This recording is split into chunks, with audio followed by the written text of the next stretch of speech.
Fake News de Libération, les décodeurs du monde, l'AFP Factuel.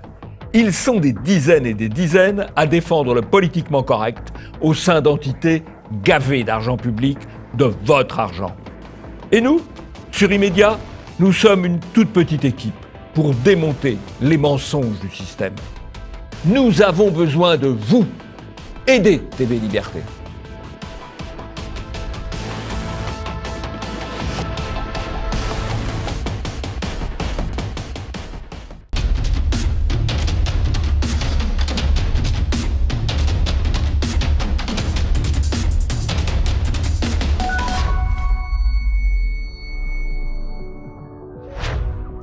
Bonjour à tous et bienvenue dans ce nouvel Immédiat largement consacré à la mobilisation des Gilets jaunes. Avec moi pour commenter l'actualité médiatique de la semaine, Jean-Yves Le Gallou. Bonjour Jean-Yves. Bonjour Nicolas. Mobilisation en baisse, violence et même accusation d'antisémitisme.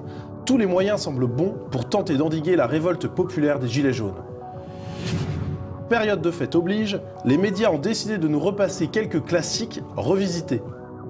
Au programme notamment un métro nommé Délire, grand classique, et L'Expert avec Sylvain Boulouk à la place de Stallone. En Allemagne, c'est un énorme scandale médiatique. L'un des jeunes journalistes les plus récompensés avait falsifié de nombreux articles. Et vous retrouverez votre zapping et les tweets de la semaine.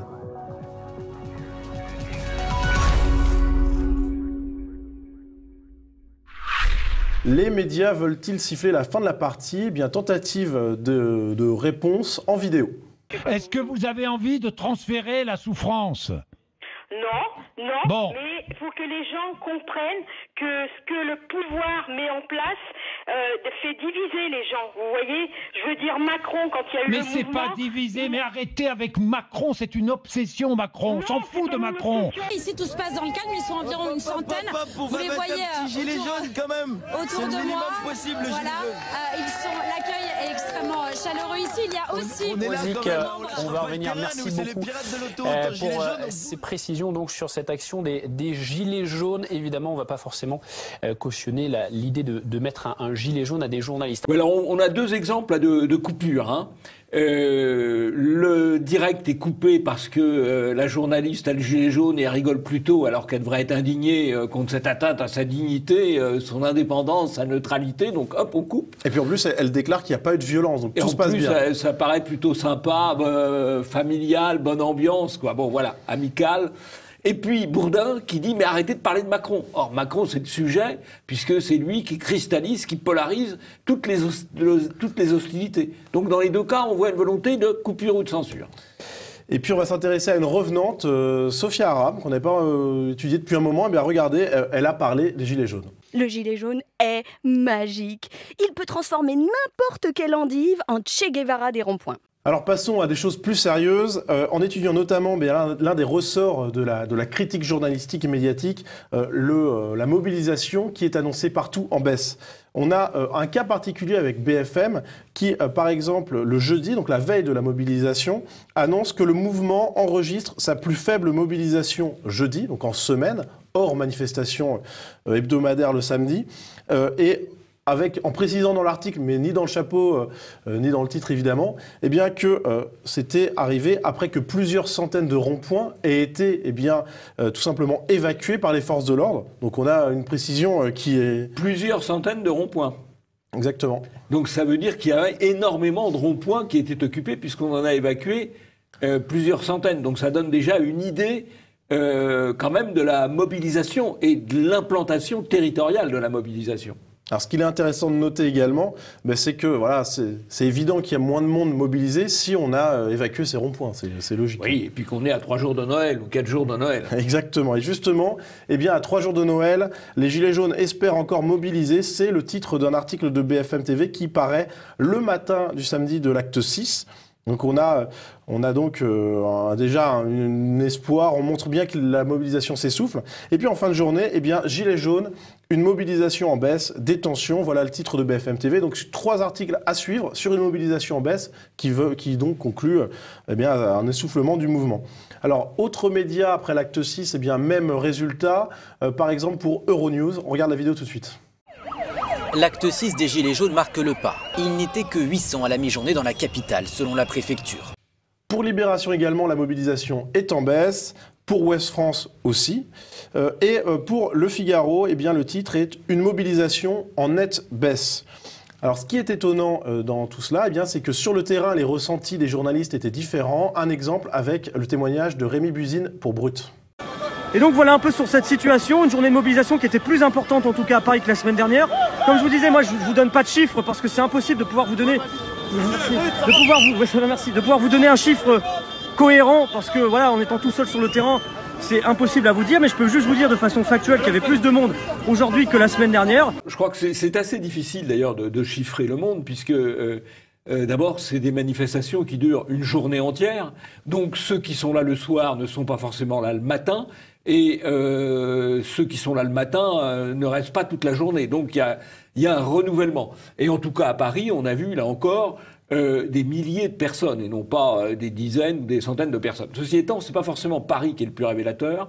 Moi, ce qui m'a frappé sur cette mobilisation qu'on dit en baisse, ça fait quand même 6 semaines qu'on dit que ça baisse chaque semaine, que ça s'essouffle chaque semaine. Ça continue quand même de durer. Et encore une fois, on est à 3 jours de Noël.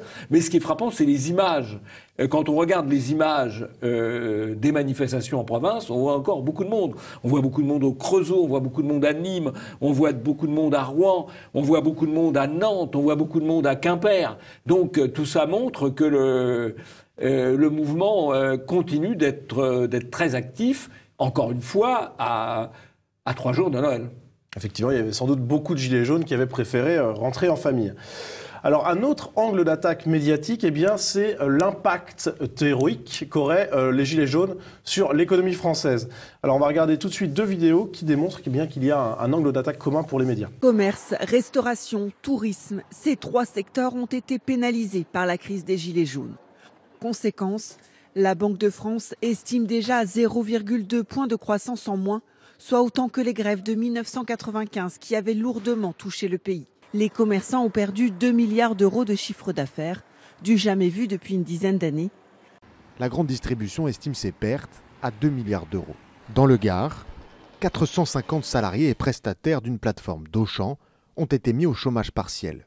Dans toute la France, 43 000 personnes sont dans la même situation. Les petits commerces aussi ont souffert de l'agitation sociale. L'hôtellerie compte ses pertes jusqu'à moins 50% dans les zones touristiques. Alors la presse papier n'est pas en reste, avec par exemple Les Échos qui titre « Une crise au lourd impact sur l'économie » et L'Opinion qui titre « Le mouvement des Gilets jaunes provoque la mise au chômage partiel de près de 50 000 personnes ». Qu'il y ait des impacts économiques, c'est probable, c'est certain. Ce qui est nouveau quand même, c'est que les médias focalisent sur ce sujet-là. Sachant qu'il doit y avoir des impacts économiques multiples, parce qu'il y a peut-être des endroits où il y a un peu moins de consommation et peut-être des endroits où elle se reporte. Donc c'est peut-être un peu plus compliqué que ce qu'on veut bien nous dire. Surtout, je crois que c'est très, très commode. Ça présente un double avantage pour le gouvernement et pour les médias qui relaient le message gouvernemental. Un, on frappe sur les gilets jaunes, qui sont accusés de saper l'économie à la base. Deuxièmement, on prépare le terrain pour des résultats économiques médiocres au dernier trimestre 2018 et probablement au premier trimestre et au deuxième trimestre 2019. Simplement, il y a un autre élément qu'il faudrait prendre en compte, qui est dans la tête des gens, à défaut d'être traité dans les médias, c'est les inquiétudes que suscite le prélèvement à la source. Les gens ne savent pas très bien combien ils vont toucher au mois de janvier, combien ils vont toucher au mois de février. Alors c'est vrai qu'a priori ce sera compensé en fin d'année, mais il y a manifestement là un effet d'anxiété qui va peser sur la croissance et on va mettre sur le dos des gilets jaunes en fait une partie de ce qui devrait revenir à la mise en place du prélèvement à l'impôt à l'impôt à la source pour le revenu.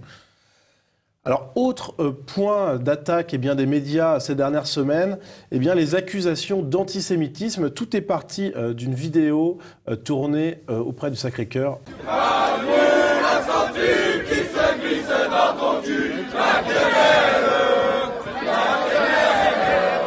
Donc Donc dans cette vidéo, eh bien, des gilets jaunes réunis reprennent donc la chanson popularisée par Dieudonné, l'humoriste accusé d'antisémitisme.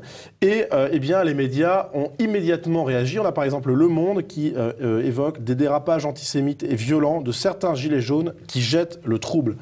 Pour Valeurs Actuelles, eh bien, ce sont des dérapages antisémites qui ternissent le mouvement inacceptable. Le Monde ouvre également ses colonnes à un historien, Vincent Duclerc, qui titre « En matière d'antisémitisme, tout est à craindre et les stratégies d'occultation sont un leurre ». Et dans cette tribune, eh bien, il écrit même « Globalement, la tolérance en France pour les manifestations de haine anti-juive est élevée ». Pour Le Parisien, eh bien, tout simplement, c'est un relais d'une condamnation d'un nouveau collectif de gilets jaunes qui condamne donc les actes antisémites survenus samedi, avec une photo d'illustration eh bien, très particulière, puisque c'est une capture d'écran de la vidéo que nous venons de regarder, avec eh bien, un gilet jaune qui a le bras en l'air, comme s'il s'agissait finalement d'un salut nazi. Donc c'est une photo orientée, hein, une manipulation par l'image dont on a l'habitude. Et eh bien, Le Parisien n'est pas le seul dans cette manipulation par l'image, puisque l'Obs a illustré un tweet concernant donc cette quenelle reprise par les Gilets jaunes, par une photo datant de 2014, qui n'a rien à voir avec les Gilets jaunes, et qui attaque Valls et le sionisme. Un tweet qui a été supprimé par l'Obs, qui a reconnu eh bien, son erreur en présentant ses excuses. Donc on a donc des accusations d'antisémitisme direct et puis aussi des manipulations, tout ça comme un pot pourri pour finalement eh bien, faire peur, intimider les gilets jaunes. On utilise l'antisémitisme et le racisme comme moyen incapacitant en quelque sorte. Bon, faut quand même là remettre les choses à leur place. Qu'est-ce que c'est? C'est une vingtaine de types, 20-30 personnes peut-être, qui ont chanté une chanson de Dieudonné, la quenelle, qui n'est pas d'un goût excellent, mais enfin la quenelle, c'est pas un salut nazi, ni même un salut nazi inversé, contrairement à ce qui est raconté. C'est un bras d'honneur. Alors c'est un peu gras, bon, c'est pas fin, ça c'est sûr. Mais bon, faut pas non plus en faire un délire, quoi. Et une petite scène. Bon, encore une fois, des gilets jaunes, il y en a dans des milliers d'endroits. Une petite scène va être montée en épingle dans un but incapacitant. J'ai l'impression quand même que ça marche de moins en moins, quoi. Vous savez, c'est l'histoire, je crois que c'est la chef de M. Seguin, à force de crier au loup, au loup, au loup. Ben, c'est oui, Pierre et le loup. C'est Pierre et le loup. Pierre et le loup, à force de crier au loup, au loup, au loup, et ben voilà, ça c'est plus très efficace. Y compris si un jour le loup venait. Donc c'est pas très raisonnable de faire ça. Autre preuve de la volonté médiatique eh bien, de siffler la fin de la partie, un éditorial du Monde intitulé « Gilets jaunes, sortir de l'impasse » dans lequel eh bien, est écrit « Plus la mobilisation des Gilets jaunes s'essouffle, plus elle se radicalise ». Et puis la solution qui est proposée eh bien, dans cet éditorial du Monde, elle est toute simple. Eh bien, une partie de la réponse viendra des corps intermédiaires, syndicats, partis politiques, associations, élus locaux. Donc on a un éditorial du Monde très orienté qui veut la sortie de crise. Oui, alors ça rappelle un peu 50 ans après, mai 68, où la sortie de crise avait été faite par la dissolution, d'une part, mais aussi par le fait que Chirac avait négocié avec les syndicats, avec le Parti communiste, avec la CGT. Sauf qu'à l'époque, la CGT, les syndicats, le Parti communiste, tout ça, ça représentait de vrais pouvoirs, Alors qu'aujourd'hui, les syndicats, ce que le Monde appelle les corps intermédiaires, c'est assez déconsidéré. Quant aux élus locaux, ceux qui restent considérés, ce sont les maires, en partie les maires de petites communes et tout, mais c'est pas forcément des bons relais pour le pouvoir, parce qu'ils sont souvent assez opposés au pouvoir central. Donc je crois que l'article du Monde, il est totalement assez largement déconnecté de la réalité. Il révèle simplement la volonté du système de reprendre les manettes. Sauf que là, les manettes des syndicats, c'est des manettes, mais il y a rien. Vous jouez à la manette, vous savez, mais il n'y a pas de câble entre la manette et les roues ou le moteur. Donc ça risque de ne pas marcher. Passons au zapping.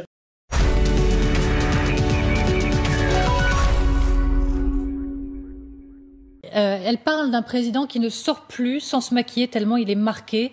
Il se maquille même les mains, écrivent-elles.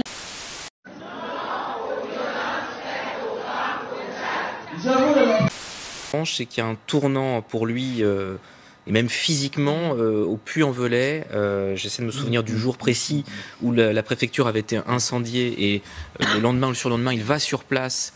Et ça se passe très mal au moment où il part. On voit des gens l'insulter et courir derrière la voiture présidentielle. Là, il a mesuré d'un seul coup physiquement le niveau de rejet, de haine qu'il pouvait provoquer dans la population. Les enquêteurs auraient retrouvé à côté d'un téléphone portable et d'un ordinateur cette clé USB sur laquelle se trouve une vidéo de Cherif Chekhat prêtant allégeance à l'État islamique. Une vidéo qui intervient une semaine après que l'État islamique ait revendiqué l'attentat de Strasbourg. Une revendication d'abord jugée opportuniste par Christophe Castaner, le ministre de l'Intérieur. La mise en scène d'un certain nombre d'images pour faire éteindre le mouvement, c'est ce qu'a reflété votre documentaire de une demi-heure, qui est un parti pris éditorial. On est heureux qu'il y ait un parti pris éditorial à LCI, mais ça ne reflète pas. Ça ne reflète pas du tout ce qui est en train de se passer dans le pays. C'est ça qu'on vous reproche. À chaque fois, vous faites la même chose. Voilà. Alors, si vous avez assez d'images, allez-y.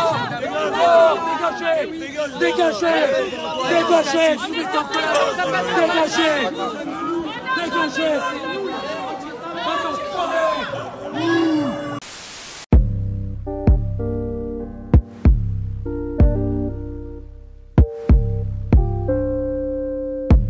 Ce qui se passe sur les réseaux sociaux en ce moment est inquiétant, d'autant qu'il y a aussi des appels à la vindicte contre les journalistes. Enfin, ça va beaucoup plus loin. Quand vous entendez qu'avant les manifs, ou après les manifs, ou pendant les manifs, il y a des appels à la vindicte contre les journalistes, pardonnez-moi, toute critique est bonne à entendre, mais ça, non. Et Monsieur Bouloc, quant à vos analyses, permettez-moi un peu de les remettre en question. Quand vous confondez le drapeau monarchiste avec le drapeau Picard qui a des fleurs de lys, Monsieur Bouloc, excuse-moi, il faut retourner à vos études. Si vous voulez continuer à faire des commentaires politiques. Maintenant, c'est devenu quasiment un argument politique que de dire que les journalistes ne font pas leur boulot, qu'ils sont complètement à côté de la plaque, qu'ils ne reflètent pas le monde réel. Et ça, pour moi, franchement, c'est inexcusable. C'est inexcusable dans la bouche des politiques d'entendre ça aujourd'hui, parce qu'ils savent très bien ce qu'ils sont en train de dire. Ils savent très bien qu'ils sont en train de globaliser et qu'ils sont en train de monter la population, c'est-à-dire les citoyens contre les médias. Je veux remettre en cause le consensus imposé par les élites médiatiques, judiciaires, politiques, financières, économiques contre le peuple. Oui, je veux remettre en cause ce consensus parce que j'estime qu'il est minoritaire dans le pays. Bah c'est du grand n'importe quoi. Non, c'est pas du grand. J'ai démontré ce matin que Domenech et les siens sont d'accord pour le référendum populaire à partir du moment où ils le tuent dans l'œuf. Et à Noël déjà, il est réveillonné tous ensemble ici sur ce rond-point. Malheureusement, c'est qu'il a fallu qu'il y ait un mouvement pour que tout le monde se retrouve, des gens qu'on n'a jamais connus, que maintenant on se connaît bien et on a une bonne entente et puis qu'on n'a jamais connu avant, alors qu'on est tous à peu près du même coin.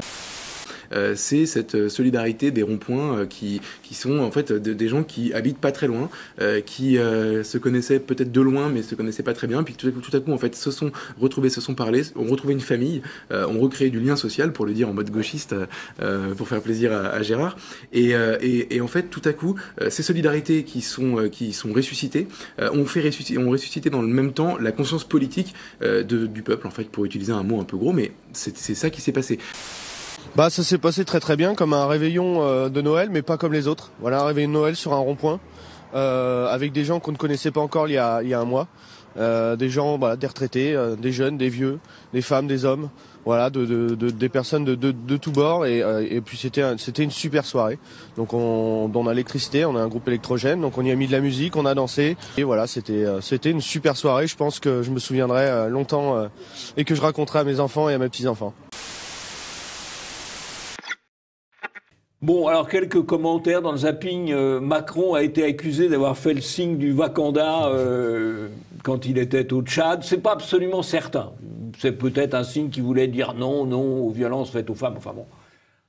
En quoi est-ce qu'il a à s'occuper de la situation intérieure du Tchad alors qu'il est incapable de régler la situation intérieure en France? C'est une autre affaire. Mais enfin, est-ce qu'il a fait le signe du Wakanda ou non? Bon, en tout cas, il a montré ses mains. Il a montré ses mains bien maquillées, puisque bon.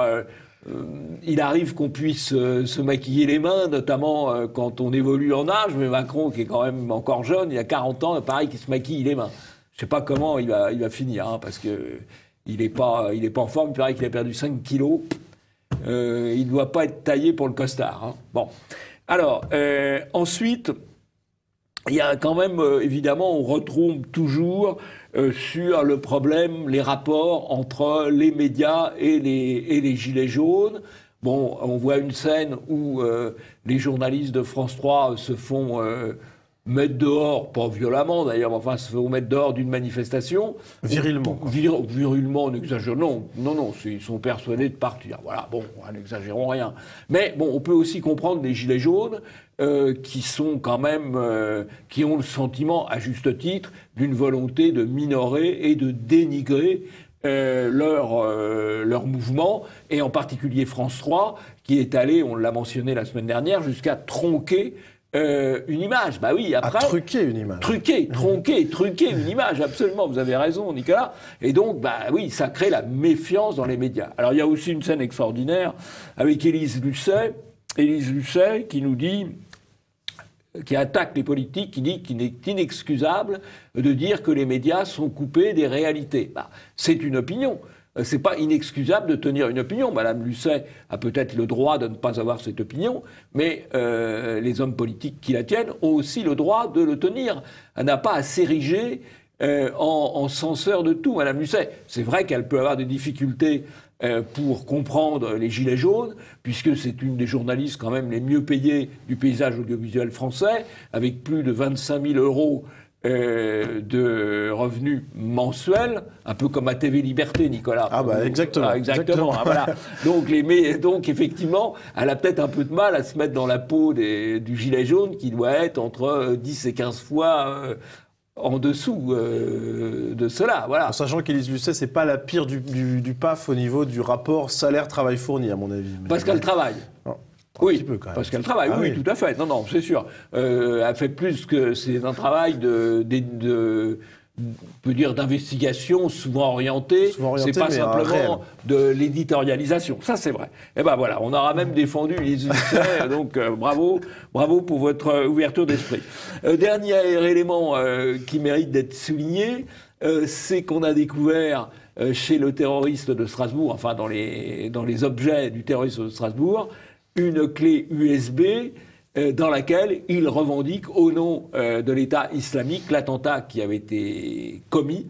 Quand l'État islamique avait revendiqué l'attentat en disant que c'était un de ses soldats, eh bien, ça avait été le scepticisme général, notamment de la part de M. Castaner, qui avait parlé de revendications opportunistes, formule reprise par tous les médias. Il est probable qu'à l'époque, il est possible en tout cas qu'à l'époque, on avait déjà la clé, on savait ce qu'il y avait dans la clé, mais on a préféré différer la transmission de l'information.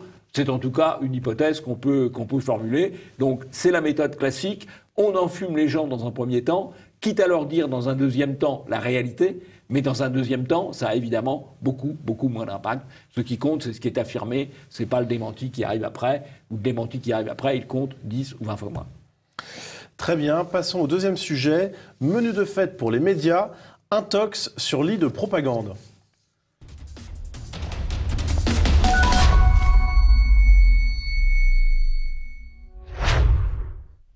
Alors Jean-Yves, on va voir plusieurs intox et cas de propagande à venir. J'ai envie de commencer par quelque chose de très léger pour une mise en bouche. On va regarder la vidéo tout de suite. Cette pancarte appelant au référendum citoyen, au Frexit. Référence, là aussi, d'ultra-droite. Oui, je crois que le Frexit, c'est une référence souverainiste. De manière générale, il peut y avoir des souverainistes de droite, des souverainistes de gauche. Le référendum d'initiative citoyenne, c'est le référendum d'initiative populaire. Il peut aussi y avoir des revendications de droite comme de gauche. C'était dans le programme de Jean-Marie puis de Marine Le Pen, c'était dans le programme aussi de Mélenchon. C'est les réflexions de Chouard, c'était les travaux d'Yvan Blot. C'est très, très divers. Pas spécialement ultra-droite de dire aux gens vous allez pouvoir voter sur les choses qui vous concernent et vous prononcer directement comme le font les Suisses, dont on sait qu'ils sont d'extrême droite depuis un siècle et demi. Alors passons au plat de résistance avec bien cette reprise du grand classique, un métro nommé Délire. Pourquoi ce titre est bien un peu moqueur? Eh bien parce que tout est parti d'un fil Twitter d'un journaliste de 20 minutes du service police, Thibaut Chevillard, qui a décrit une agression prétendument antisémite dont il aurait été témoin dans le métro. Alors, ça aurait été plusieurs gilets jaunes qui auraient agressé verbalement notamment une femme juive qui assistait donc à leur... puisqu'ils étaient alcoolisés, à des quenelles qu'ils auraient fait, et ils auraient eu des propos négationnistes. Donc ça a été un tollé immédiat sur les réseaux sociaux, jusqu'au plus haut de l'État, puisque Christophe Castaner, le ministre de l'Intérieur, a repris ce tweet en déclarant « Ignoble et insoutenable, tout sera mis en œuvre pour identifier ces individus, ils doivent répondre de leurs actes abjects ». Donc on a le plus haut de l'État qui s'indigne, mais on a également les services de police avec la préfecture de police qui tweet « À la suite de l'agression antisémite, la police régionale se saisit pour mener les investigations ». Donc on a donc deux tweets l'un du service de police et l'autre du ministre de l'Intérieur. Ouais, qui n'utilise pas le conditionnel. Effectivement.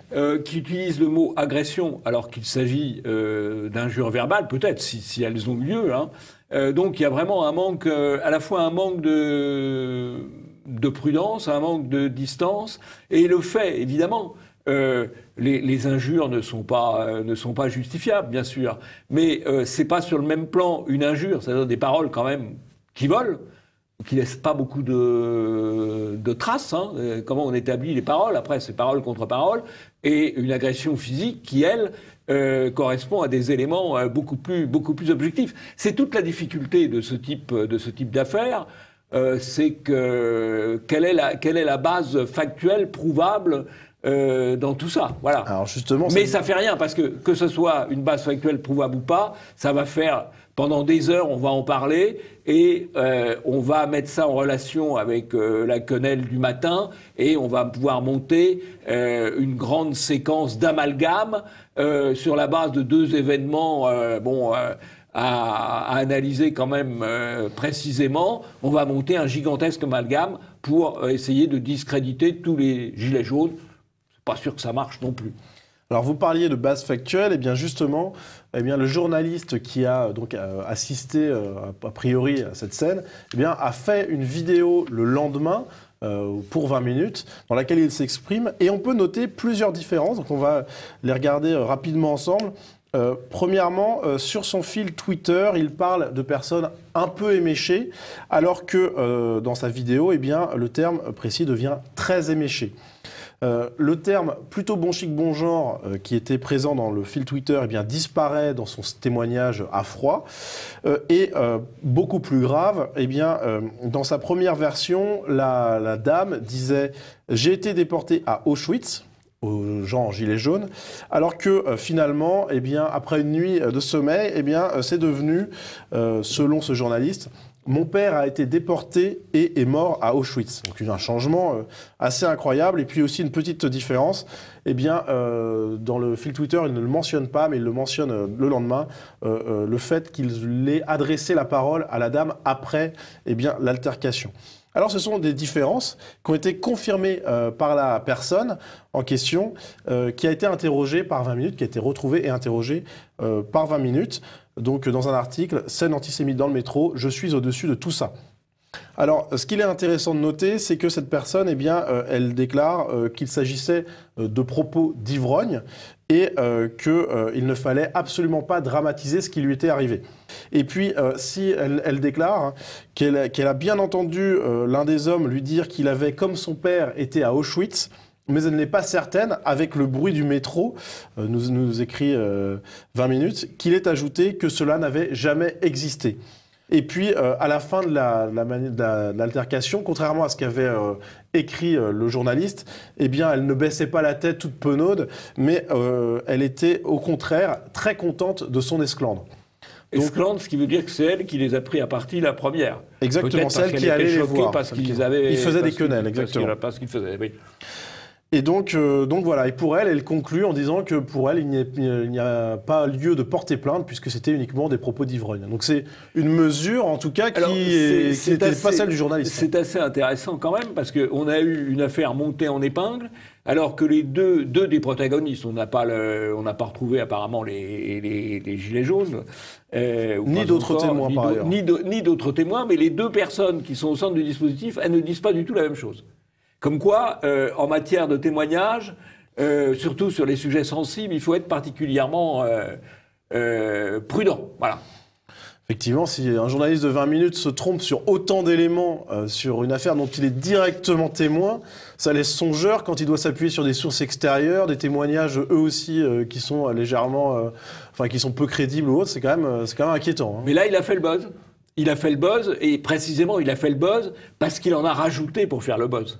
Parce qu'on voit très bien la version de la première journée est beaucoup plus buzzante, si j'ose dire, que la version de la deuxième journée, la version de la dame. C'est-à-dire que s'il n'avait pas délibérément grossi l'affaire... peut-être pas, mais... délibérément. Enfin, s'il n'avait pas grossi l'affaire le premier jour, on n'en aurait pas parlé. Voilà. Oui, mais ça fait rien, l'effet a été produit. Alors, autre affaire qui a beaucoup agité les réseaux sociaux récemment, et les médias également, bien sûr, ce sont les policiers voltigeurs en moto qui ont été violemment pris à partie par des manifestants gilets jaunes sur les Champs-Élysées. L'un d'entre eux a même sorti son arme face aux agressions physiques violentes dont ils étaient bien la cible. Alors, beaucoup de choses ont circulé, beaucoup de vidéos ont circulé différentes. Ce qui est intéressant, c'est de noter donc, que l'AFP Factuel et Check News ont traité cette affaire en montrant donc, les images. Et quand on regarde des images qui ne sont pas forcément diffusées par ces deux vérificateurs, en tout cas à l'heure où je vous parle, c'est que les policiers, lorsqu'ils lancent les grenades, apparaissent quand même plutôt éloignés de la foule qui ne semble pas les menacer directement. Alors, le contexte, on l'apprend quand on regarde les vidéos, notamment de Rémi Buzine, qui était sur place, et aussi d'autres reporters. 2 minutes auparavant, effectivement, sur les Champs-Élysées, entre donc le Fouquet's et l'Arc de Triomphe, des policiers voulaient stopper l'avancée de Gilets jaunes. Ils étaient en sous-effectif, donc ils sont partis en catastrophe, et des Gilets jaunes les ont poursuivis, certains Gilets jaunes les ont poursuivis en tapant sur la carrosserie avec leur coup de pied. Et donc, il y a eu un petit moment de tension, mais ça, c'était plus de 2 minutes avant le jeté de grenade. Et donc, la tension était retombée. Et à ce moment-là, les Gilets jaunes passaient plutôt calmement devant les policiers. Donc, c'est un peu compliqué à analyser. Est-ce que le traitement médiatique a été bon? Est-ce que tout le monde a bien vu les mêmes choses? Là aussi, le traitement médiatique, il a été en 2 temps. Premier temps, c'est les policiers agressés par les gilets jaunes et la scène qui est assez forte, qui est le policier qui sort son arme, qui braque son arme sur des gens qu'il considère comme menaçants. Et dans un deuxième temps, on voit ce qui s'est passé juste avant, c'est-à-dire le jet de grenades, de désencerclement peut-être, je ne sais pas, de grenades sur une foule qui ne menace absolument pas les policiers, qui avance d'ailleurs sur l'avenue à une trentaine de mètres d'eux, et donc ça change complètement le sens. Mais ce qui a été, là encore, en termes de propagande le plus efficace, c'est les premières heures. Et notamment, aux 20h, on n'a que la première version, c'est-à-dire les policiers attaqués par les gilets jaunes. Alors, ça mérite un autre commentaire. Lors des crises précédentes dans l'histoire récente de la France, que ce soit en 68, que ce soit en 86, que ce soit en 95 ou d'autres périodes, la focale était portée sur les violences subies par les manifestants de la part des policiers. La focale, c'était les violences policières. Là, la focale, c'est la violence des manifestants. Alors, bon, la vérité, quand il y a des mouvements de ce type, il y a des violences policières, qui peuvent parfois être légitimes, et il y a des violences des manifestants qui peuvent aussi parfaitement se comprendre dans l'ambiance du terrain. Simplement, là, les médias mettent en avant les violences des manifestants et ont plutôt occulté les victimes de tirs policiers, pas toujours justifiés. Je pense à tous ceux qui ont eu le visage ou qui ont perdu leur œil, comme Fiorina, la jeune Fiorina, qui n'était absolument pas menaçant pour la police, et qui ont été tirés à 30 mètres sans raison sérieuse de maintien de l'ordre. Mais ça a été plutôt occulté, voire totalement occulté par les médias. Par contre, là, on insiste beaucoup sur les violences des manifestants contre les policiers, qui ont aussi existé, bien sûr. Alors, un autre sujet, eh bien, c'est la mise en avant d'un expert, Sylvain Boulouc, que nous connaissons bien, puisque nous avons déjà traité son erreur assez extraordinaire quand il a confondu un drapeau Picard avec un symbole monarchiste et donc d'ultra-droite. Pour lui, en tout cas, ce sont ses mots, ce ne sont pas les miens. Eh bien, après cet épisode, au lieu de s'excuser platement et de reconnaître son erreur humblement, eh bien, dans l'Obs, il publie une tribune dans laquelle il déclare « Comment la fachosphère est partie à l'assaut après mon passage sur BFM ». Donc, inversion accusatoire. Et on voit qu'il y a une tentative d'explication sur son erreur, mais c'est pas très convaincant. On va regarder ça ensemble. Je me suis exprimé là-dessus, j'ai dit que je m'étais trompé, et c'est pas le problème. Vous voyez, donc vous trompez peut-être encore aujourd'hui. Non, c'est pas le problème sur ce plateau. Attendez, je peux terminer. Allez-y. Ce n'est pas le problème, puisque les gens qui, dans les manifestations, utilisent le drapeau Picard sont des gens d'extrême droite. C'est tout ce que j'ai voulu dire. Je me suis trompé sur cette expression. Ben vous trompez doublement alors. Qu'est-ce que vous voulez dire ça? Attendez, on va pas faire le débat sur le drapeau Picard. Jean-Jacques Bridet, vous répondez à Jean-Lin Lagapelle. C'est pas le débat. Vous avez aucun argument. C'est quand même une conception très extensive de l'extrême droite. Hein. Vous défilez avec le drapeau de votre région, ce qui est une manière de marquer votre attachement territorial et d'où vous venez. C'est assez normal. Dans les manifestations, ce qui est assez amusant, c'est que dans les manifestations, quelles qu'elles soient, il y a souvent l'origine du département, de la région. Donc on ne voit pas en quoi c'est spécialement d'extrême droite. Il n'a pas de preuves non plus. Il n'a pas plus de preuves que c'est quand même extraordinaire. Donc, et ce qui est aussi extraordinaire, eh bien, c'est une tribune qu'il publie à nouveau dans l'Obs. De Le Pen à Ruffin en passant par Chouard, le RIC, référendum d'initiative citoyenne, ou la confusion des genres. Alors, dans cet article, dans cette tribune, eh bien, il écrit « Le référendum est une tradition ancrée dans la droite autoritaire ». Donc, c'est assez étonnant. Il procède également bien au reductio ad Chouardum, en déclarant que le RIC a été théorisé par Étienne Chouard. Et puis il commet complètement une fake news, tout simplement, en déclarant que la question du RIC est devenue, par une étrange ironie calendaire quasiment virale à partir du 2 décembre, date du coup d'État de Louis-Napoléon Bonaparte. Donc c'est une tentative d'amalgamer coup d'État et RIC. Sauf que, eh bien, un tweetos, Philippe Lemoine, a démontré que la viralité de ce terme est apparue bien après le 2 décembre et donc que c'est une fake news totale. Et en plus, ce qui est intéressant, c'est que malgré toutes ces erreurs et tous ces problèmes avec la réalité, ou en tout cas avec le factuel, eh bien, il a toujours la parole, on va le voir sur CNews. Alors, le plus étonnant, c'est qu'il continue à raconter des absurdités et qu'il est même repris par un présentateur. On va le voir tout de suite. Il n'y a personne. Si vous regardez bien cette manifestation, c'est à peine un rassemblement. Il y a quelques dizaines de personnes. C'est pas une manifestation. 23 300 manifestants en France, selon le ministère de l'Intérieur, sur l'ensemble du territoire. Sur l'ensemble du territoire. Là, à Paris, il n'y a absolument personne. Non. Plus, hein. 2000 personnes. Il n'y a personne à Paris. Il y a de plus en plus de monde sur les Champs-Élysées. La rue Vignon a été bloquée pendant 5 heures. Ils se sont dirigés vers l'Opéra. Ils étaient à Montmartre. Ne dites pas qu'il n'y a personne à Paris. Objectivement, il y avait du monde aujourd'hui à Paris. Il n'est pas invité malgré ses erreurs, il est invité grâce à ses erreurs. Ce sont d'énormes erreurs. Là. Parce que le propre de l'expert, c'est de passer le message politiquement correct. Donc lui, il est là pour passer le message que les gilets jaunes, ils s'effilochent, ils sont de moins en moins nombreux, et ils sont d'extrême droite, et que le référendum d'initiative populaire, c'est bonapartiste ou droite autoritaire. Voilà. Il est là pour passer un message idéologique complètement déconnecté de la réalité, complètement déconnecté de la vérité historique, mais il est là pour ça. Et il le fait du haut de son statut d'expert, je ne sais pas, il est sous-prof quelque part, mais voilà, c'est ça le rôle de l'expert, c'est faire passer la doxa. Ce qui est étonnant, c'est qu'il est vraiment réinvité par tous les médias, alors même qu'il cumule précisément pour ça. C'est vrai, mais ça reste quand même tellement gros que ça en devient Quand vous voyez expert, méfiez-vous. Passons au tweet.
Je vais commenter le dernier tweet, un petit coup de chapeau à la jeune Fiorina, qui a quand même subi plus de 20 jours d'hôpital, qui est sortie, je crois qu'elle a pu fêter Noël en famille, et qui va essayer maintenant de se reconstruire courageusement avec l'aide de son fiancé. Voilà, il mérite un petit coup de chapeau. Et puis c'est très bien quand même qu'il y ait une grande solidarité, un coup de chapeau aussi à ceux qui ont apporté le chèque qui va leur permettre de faire face aux frais médicaux qui vont pas manquer de venir.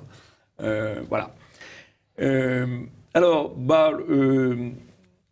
il y a pas mal de choses aussi intéressantes. On s'aperçoit qu'LVMH, Vuitton, le luxe, le grand luxe, apporte 80 millions d'euros aux Parisiens, qui perdent beaucoup d'argent, mais qui diffusent la pensée politiquement correcte.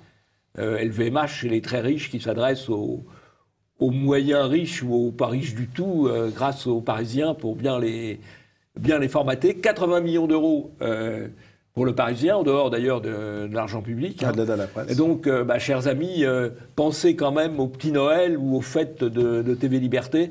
Vous avez jusqu'au 31 décembre pour apporter un don déductible au titre de l'année 2018. Nous n'avons pas l'argent de LVMH.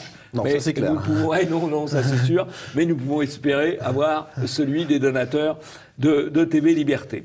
Alors, dans les grands mensonges, eh bien, on voit l'aveu de l'ancien secrétaire à la Défense qui vient de démissionner, Mattis, américain, qui dit qu'il n'y avait aucune preuve d'attaque chimique d'Assad. Eh bien, tous les médias ont raconté qu'il y avait une attaque chimique d'Assad, et ça a justifié d'ailleurs des tirs sur le gouvernement légal syrien, bobard de guerre.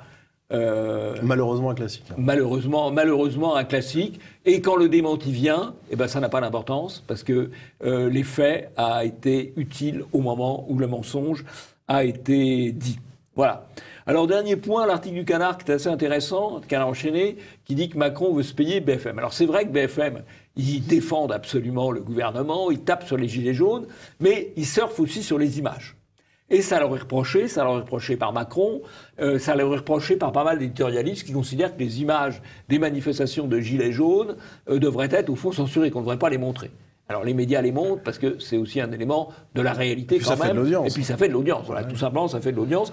Alors il faut dire que c'est pas nouveau, parce que là encore, c'est toujours intéressant de faire des retours en arrière. En 1968, le gouvernement, à l'époque celui de Pompidou et du général de Gaulle, reprochait aux radios qu'on appelait périphériques, RTL, Europe 1, d'avoir envoyé des camions sur le terrain. Et donc, il racontait ce qui se passait dans le quartier latin, rue Gay-Lussac et autres, en direct. Et le gouvernement, à l'époque, considérait que ça encourageait les manifestations. Au fond, on retrouve ça 50 ans plus tard. Simplement, ce qui est mis en cause, comme les technologies ont évolué, c'est pas les radios, avec des camions régis, c'est les chaînes en continu, en particulier BFM ou LCI ou CNews, mais enfin surtout BFM qui est la plus présente sur ce terrain-là. Voilà. Très bien, passons au troisième sujet. Journaliste primé, article truqué.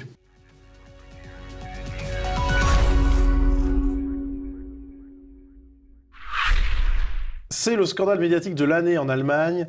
Klaas Relotius, jeune journaliste dans Le Vent, journaliste au Der Spiegel, avait falsifié de nombreux articles, si ce n'est quasiment la totalité.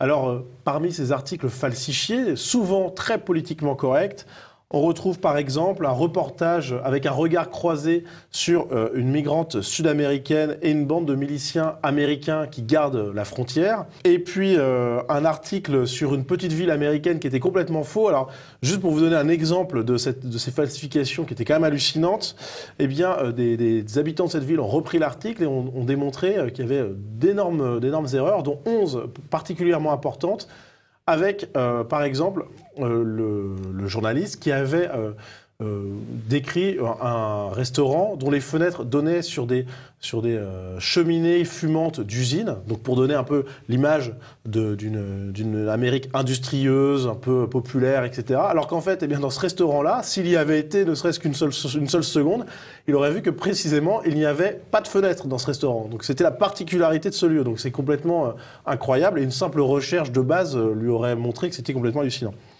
Alors, ça a provoqué un émoi en Allemagne, évidemment, mais aussi dans plusieurs autres médias internationaux, comme par exemple en Suisse, où il avait écrit. Et ce qui est intéressant de noter, c'est que ce n'est pas la première fois qu'un journaliste falsifie des articles. Il y a de très nombreux exemples de telles falsifications. Prenons juste comme exemple, pour le New York Times, la référence américaine, en 2003, Jason Blair, qui avait inventé l'interview d'une famille d'un soldat tué en Irak, et puis toujours au New York Times en 2005, Judith Miller, prix Pulitzer 2001, donc c'est une référence quand même, qui avait reconnu la falsification de 5 de ces 6 articles sur le conflit irakien. Donc on a là, finalement, et d'ailleurs c'est assez intéressant puisque c'est un peu la même chose. C'était le conflit irakien à l'époque, et là c'est un petit peu le conflit syrien. Alors la guerre est évidemment la plus propice aux bobards parce que ça se passe loin. Et il y a le camp du bien, il y a le camp des méchants. Donc quand on est dans le camp du bien, on peut raconter ce qu'on veut. Donc dans les grands sujets de mensonges, de manipulation, il y a la guerre, il y a l'immigration. Après, il y a les personnages mal vus, comme Trump. Alors ce qui est intéressant dans le cas de ce Klaus Relotius, comme d'ailleurs dans certains cas cités antérieurement, c'est que c'est pas seulement un faussaire. D'abord, il est faussaire au Spiegel. Le Spiegel, c'est un journal, j'allais dire c'est l'Express. Ben non, c'est pas l'Express, parce que l'Express, ça a une diffusion minable. Le Spiegel, ça a une diffusion d'1 million d'exemplaires chaque semaine. Donc c'est quand même extrêmement puissant. Et puis ce journaliste, il a eu plein de prix. Il a eu le prix des jeunes journalistes par une association suisse de journalistes catholiques. Il a eu 4 prix du meilleur reportage de l'année en Allemagne. 4 prix de suite. Dont le dernier en 2018. Dont le dernier en 2018, sur la Syrie, précisément. On retombe dessus. Il a été journaliste de l'année sur CNN. Donc, CNN, il juge sur le monde entier. Donc, mais ça correspond exactement à la définition qu'Apolémia nous avons donnée de la cérémonie des Bobards d'or. Les Bobards d'or, ça récompense les meilleurs des journalistes. Qu'est-ce que c'est que les meilleurs des journalistes ? C'est ceux qui mentent le mieux pour servir le politiquement correct. Et bien là, on a un candidat quand même en or. Je pense d'ailleurs que M. Relotius va être candidat au Bobard d'or. Il a quand même de sacrées références. Oui, il est quand même pas mal à ce niveau-là. Sacrées références. Question pour finir. Respect. Question pour finir sur ce sujet. Est-ce que en France, on peut extrapoler et se dire aujourd'hui il y a des personnes qui falsifient de la même manière, ou est-ce que, tout comme le nuage de Tchernobyl s'arrêtait à la frontière, le nuage de la falsification s'arrête au Rhin ? Bah non, il ne s'arrête pas au Rhin, puisque vous savez que chaque année, effectivement, pour la cérémonie des Bobards d'or, nous avons des dizaines et des dizaines de candidats. Donc non, la falsification est générale, elle est facile quand elle va dans le sens politiquement correct. Personne ne vous reprochera de raconter n'importe quoi si c'est pour servir le camp du bien. Et on pourra même vous donner un prix. Donc, Oui, absolument. Très bien, Jean-Yves. C'est le bien mentir. Est-ce que vous avez un coup de chapeau en cette fin d'émission ? En cette fin d'émission, qui est la dernière émission de l'année, je voudrais donner un coup de chapeau aux équipes de TVL, aux équipes techniques de TVL que vous ne voyez pas, mais qui sont bien là. Et puis un coup de chapeau à nos donateurs, sans qui TVL n'existerait pas. Nos donateurs, si ils ont encore quelques jours pour quelques jours pour faire leurs dons avant la fin de l'année et bénéficier d'une remise d'impôt au titre de 2018. Et vraiment, nous n'avons pas l'argent de Vuitton, nous n'avons pas l'argent de Soros. Nous comptons sur vous. Très bien Jean-Yves, eh bien, c'est la fin de cette émission. Merci à vous, chers téléspectateurs, de l'avoir suivi. N'hésitez pas à nous envoyer à l'adresse mail qui s'affiche sur vos écrans votre veille médiatique et vos retours sur l'émission. On regarde ça avec attention. Et puis Jean-Yves, à la fois à la semaine prochaine et à l'année prochaine. Et bonne année.